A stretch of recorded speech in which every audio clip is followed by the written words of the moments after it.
जब देश की आम जनता और पूरा विपक्ष इंतजार कर रहा था कि सबका साथ, सबका विकास और सबका विश्वास की बात करने वाले प्रधानमंत्री नरेंद्र मोदी संसद में सारी मर्यादा पार करने वाले अपने गालीबाज सांसद रमेश भिदोड़ी पर कड़ा एक्शन लेंगे, लेकिन उन्हें इस बयान के बाद इनाम से नवाजा गया है, जिसने राजस्थान में कांग्रेस और सचिन पायलट की टेंशन बढ़ा दी है, क्योंकि ये गालीबाज सांसद मरुधरा पहुंच गए हैं। नमस्कार, मैं हूं आपके साथ कामिनी झा और आप देख रहे हैं केसरिया राजस्थान। राजस्थान में इस साल के आखिरी में विधानसभा चुनाव होने हैं। ऐसे में यहां सियासी मौसम गरमाना लाजमी है। कांग्रेस और बीजेपी दोनों एक दूसरे पर हमलावर है, कोई सत्ता बचाने में तो कोई सत्ता पाने की जद्दोजहद में लगा हुआ है। ऐसे में बीजेपी और कांग्रेस दोनों अपने अपने सुपर हीरोज को दूसरे प्रदेशों से राजस्थान भेज रहे हैं ताकि वहां जीत पक्की की जा सके।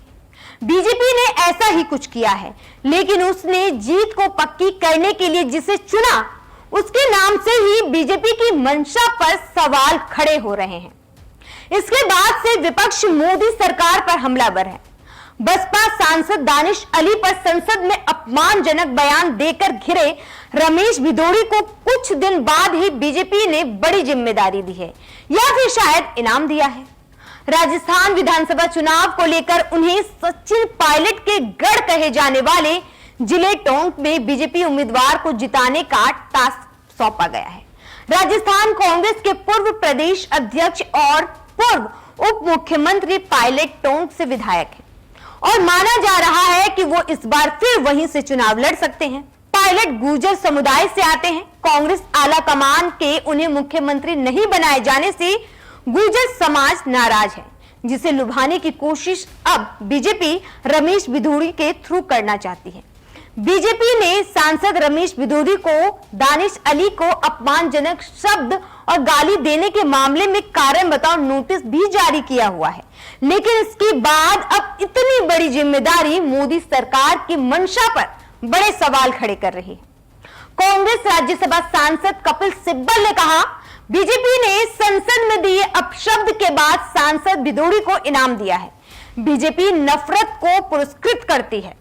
वहीं टीएमसी नेता महुआ मोइत्रा ने कहा कि जिसने मुस्लिम सांसद के खिलाफ आपत्तिजनक शब्दों का प्रयोग किया उसी को नई जिम्मेदारी दी गई। क्या यही प्रधानमंत्री नरेंद्र मोदी का अल्पसंख्यकों को लेकर स्नेह यात्रा है? वहीं टोंक में गुर्जर वोटरों को साधने के लिए बीजेपी ने भिदोड़ी को वहां भेजा है।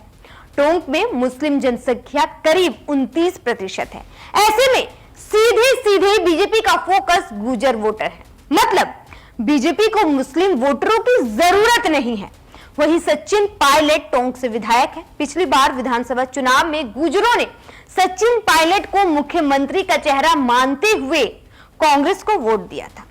सचिन सीएम नहीं बनाए गए, जिससे गुर्जर समाज कांग्रेस से नाराज है, जिसका फायदा कहीं ना कहीं बीजेपी इस चुनाव में उठाना चाहती है। अब देखना होगा कि सीएम अशोक गहलोत और सचिन पायलट की दूरियों का फायदा बीजेपी उठा पाती है या फिर बीजेपी का ये कदम कांग्रेस को मुस्लिम वोटर अपने हाथ के साथ लाने में मददगार साबित होता है, क्योंकि पिछले दिनों राजस्थान में मुस्लिम वोटरों ने कांग्रेस के वोट नहीं देने का संकल्प लिया था, लेकिन बीजेपी का ये कदम कुछ अलग और कुछ बदल सकता है। इस मुद्दे पर आपकी क्या राय है, हमें कमेंट बॉक्स में जरूर बताएं और इसी तरह की तमाम खबरों और वीडियो को देखने के लिए केसरिया राजस्थान को सब्सक्राइब कीजिए।